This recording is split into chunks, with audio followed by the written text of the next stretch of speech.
আসসালামু আলাইকুম বন্ধুরা, আপনারা দেখতে পাচ্ছেন মহিলা বিষয়ক অধিদপ্তরের 731টি পদে একটি বিশাল নিয়োগ বিজ্ঞপ্তি প্রকাশিত হয়েছে।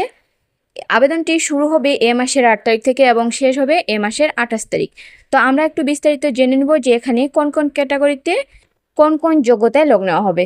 প্রথমত এখানে রয়েছে লিপিকার কাম কম্পিউটার অপারেটর। এখানে পদের সংখ্যা মোট 2টি এবং শিক্ষাগত যোগ্যতা ন্যূনপক্ষে উচ্চ মাধ্যমিক সার্টিফিকেট পরীক্ষায় পাস সহ ইংরেজিতে প্রতি মিনিটে 80 শব্দ স্বরলিপি গ্রহণ এবং 30 শব্দ টাইপ করার, বাংলা 50 শব্দ স্বরলিপি গ্রহণ এবং 25 শব্দ টাইপ করার গতি থাকতে হবে।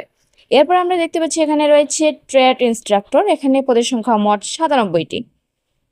এখানে শিক্ষাগত যোগ্যতা লাগবে সরকার কর্তৃক অনুমোদিত কোনো প্রতিষ্ঠান হতে ন্যূনপক্ষে ডিপ্লোমা এবং যে ট্রেডের ডিপ্লোমা কোর্স চালু হয় নাই সেই সব ক্ষেত্রে ন্যূনপক্ষে 10 বছরের অভিজ্ঞতা সনদপত্র লাগবে।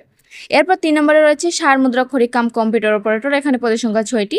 এখানে উচ্চ মাধ্যমিক সার্টিফিকেট পরীক্ষায় ইংরেজিতে প্রতি মিনিটে 70 শব্দ স্বরলিপি গ্রহণ এবং 28 শব্দ টাইপ করার, বাংলা প্রতি মিনিটে 45 শব্দ স্বরলিপি গ্রহণ এবং 25 শব্দ টাইপ করার গতি থাকতে হবে। এরপর রয়েছে 4 নম্বরে ডে কেয়ার ইনচার্জ। এখানে মোট পদের সংখ্যা রয়েছে 25টি। শিক্ষাগত যোগ্যতা কোনো স্বীকৃত বোর্ড হতে এইচএসসি পাস এবং নার্সিং অভিজ্ঞতা সম্পন্ন প্রার্থীদের অগ্রাধিকার দেওয়া হবে এখানে। এরপরে 5 নম্বরে রয়েছে অফিস সহকারী কাম কম্পিউটার মুদ্রাক্ষরিক। এখানে পদের সংখ্যা মোট 163টি। এখানে শিক্ষাগত যোগ্যতা লাগবে আপনার ন্যূনপক্ষে উচ্চ মাধ্যমিক সার্টিফিকেট পরীক্ষায় উত্তীর্ণ এবং প্রতি মিনিটে ইংরেজিতে গতি 28 শব্দ 20 শব্দ টাইপ করার গতি। অফিস সহায়ক পদে এখানে 6 নম্বরে রয়েছে 438টি পদ মোট।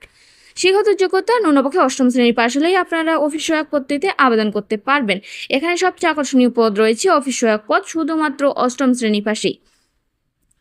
এখানে আবেদনের জন্য আমাদের যে সকল শর্তাবলী রয়েছে তার মধ্যে রয়েছে এখানে সকল পদের প্রার্থীর ক্ষেত্রেই 1 তারিখে বয়সসীমা 18 থেকে 32 বছরের মধ্যে হতে হবে এবং আবেদনের পত্র পূরণ সংক্রান্ত শর্তাবলীর মধ্যে রয়েছে পরীক্ষায় অংশগ্রহণের ইচ্ছুক প্রার্থীগণ dwa.teletalk.com.bd ওয়েবসাইটে প্রবেশ করে ফর্ম পূরণ করবেন। আবেদনের সময়সীমা বলেই দিচ্ছি আগে, 8 তারিখে শুরু হবে এবং 28 তারিখে শেষ হবে।